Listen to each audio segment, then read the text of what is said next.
જય શ્રી કૃષ્ણ બધાને. તમે છો બધા? આશા કરું છું તમે મજામાં હશો. તો જો ફ્રેન્ડ્સ, આજે બપોરની રસોઈમાં જો આપણે અહીંયા રોટલી બનાવી લીધી છે ગરમા ગરમ, અહીંયા ભાત પણ થઈ ગયા છે. અને આજે ચણાની દાળનું શાક બનાવવું છે, તો દાળ બાફી લીધી છે, ડુંગળી સમારી લીધી છે, ટામેટા મરચાં ચટણી તૈયાર કરી દીધી છે. તેલ મૂકી દીધું છે તપવા, તો નાખીશું રાઈ જીરું.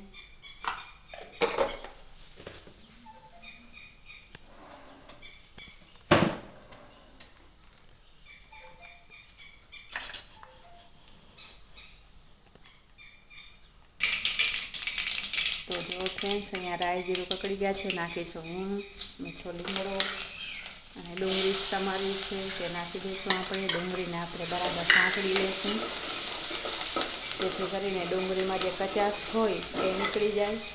તો ડુંગળીને આપણે સારી રીતે સાંતળી લઈશું.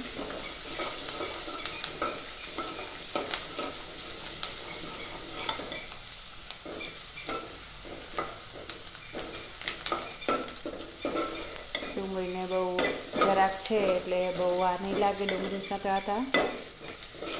તો જો ફ્રેન્ડ્સ, ડુંગળીનો થોડો કલર બદલાઈ ગયો છે, થોડી ગોલ્ડન થવા માંડી છે. હજી તેને થોડી વાર માટે આપણે તેને સાંતળી લઈશું.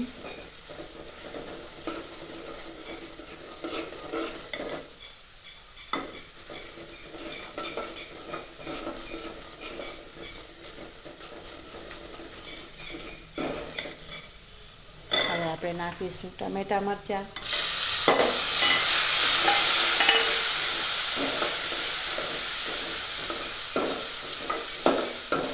ટમેટાને પણ બરાબર આપણે ચડાવી લઈશું.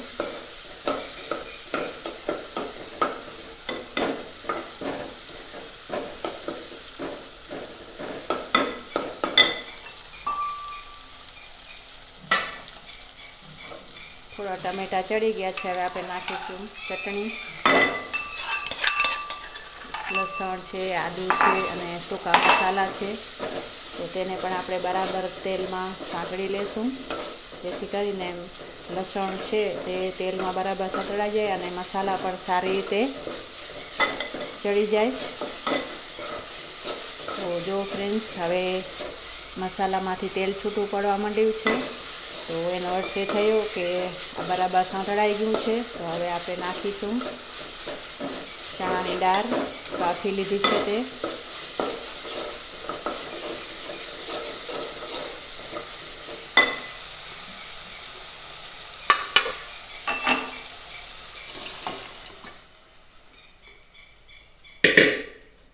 તેને પણ આપણે સારી રીતે મિક્સ કરી લઈશું. તો જો ફ્રેન્ડ્સ, કેવો શાકનો મસ્ત કલર થઈ ગયો છે, એકદમ બઢિયા.